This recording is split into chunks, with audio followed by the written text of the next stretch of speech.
Mga kapuso, nandito pa rin po tayo ngayon sa EDSA Ortigas Busway at sa mga sandali pong ito, tuloy-tuloy ang dating at alis ng mga pasahero dito po sa EDSA Carousel. No? Ang makikita po natin, nakadadating lang po ng mga bus pa southbound at nagbababaan po itong mga pasaherong ito at may mga mangilan-ngilan din na pumipila para naman makasakay doon sa mga bus na paparating. Ano? At nandyan, talagang bantay sarado ito ng mga traffic enforcers, ng mga MMDA, Department of Transportation, ng ating mga otoridad. At sa mga sandali pong ito nakikita natin, magkabilang lanes po dito sa may Ortigas ay maluwag pa ang daloy ng mga sasakyan sa magkabilang lanes. So tuloy-tuloy po ang daloy ng mga sasakyan dito sa north and southbounds. No?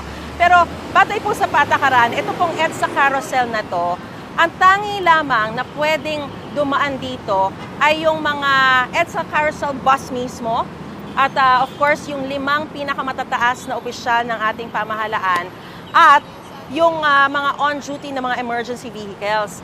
Pero sa nakalipas na mga panahon na nagkaroon tayo ng EDSA Bus Carousel, naku, wala po atang araw na walang nahuhuli dahil sa dami ng mga pasaway na dumaraan dito sa EDSA Bus Carousel kahit na alam po nila na bawal silang dumaan dito. Kaya pinag-aaralan na po ng Department of Transportation na magsagawa ng mga pagbabago sa kanilang protocols. At kaugnay po niyan, mga kapanayan po natin, si Department of Transportation Undersecretary for Road Transport and Infrastructure, Undersecretary Andy Ortega. Magandang umaga po sa inyo, sir. Hi Maris, good morning. Maraming po salamat.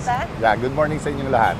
Alright, una po sa lahat, ano-ano po ba yung mga posibleng mga pagbabago sa protocols na pwede nating ipatupad para nga maiwasan yung mga pasaway pa rin dito sa EDSA Bus Carousel? Alam mo, unang-una, pag-aaralan namin yung pagbibigay natin ng protocol plates kung gaano karami. Kasi 2 sets ang binibigay natin sa bawat opisyal, so pag-aaralan namin yon.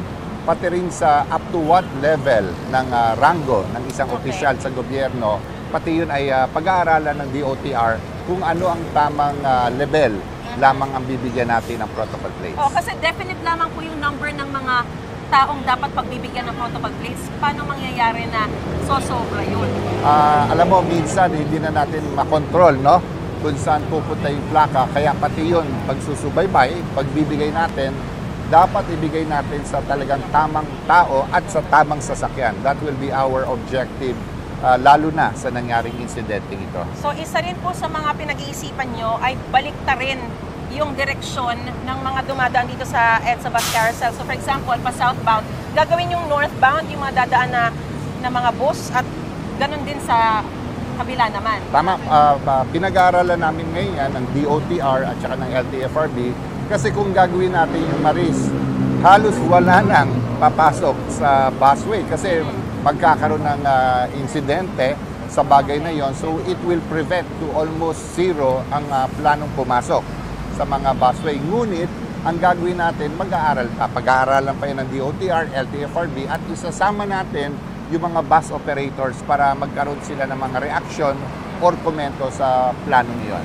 Hindi naman kaya mag-cause ng aksidente rin kung halimbawa kahit na may mga barrier, concrete barrier yan. Kasi di ba may mga alam natin kapag mga madaling araw, lalo na yung mga mabibilis, paano kung magsalpo ka naman dahil pabaliktad ko? Alam mo yung concrete barrier na yan ang makaka-prevent talaga ng bagay na yun. But definitely, sabi nga kanina, pinag-aaralan ng DOTR and we will make sure once we make a decision, lahat ay makukonsidera ng DOTR yung bagay na yan. So sir, pag-aaralan niyo pa po, how soon do we expect these changes to be implemented? Alam mo, siguro it's good to have at least a month or so na pag-aaral, but doon pa lang tayo magkakaroon ng decision sa bagay na yon. Rest assured, pag-aaralan ng gusto ng DOTR, we are here for the safety, convenience, at saka accessibility ng ating mga bus passengers. Very quickly, update po dun sa investigation, dun sa yung dumaan po na may 7 na plate, yung SUV po. Umarap na po sa inyo yung driver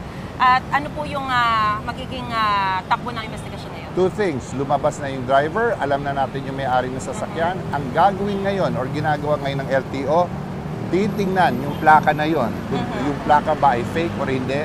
So that will be the task of LTO. Alright. At makikibalita po kami sa investigasyon na ito. Yes, wala namang sasantuhin dito, no? Alam mo, susundin natin ang batas. Yan ang hiling sa atin ng ating mamamayan at ng ating Pangulo.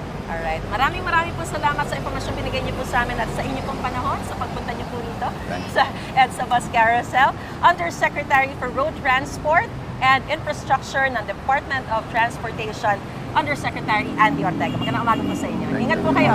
Thank you.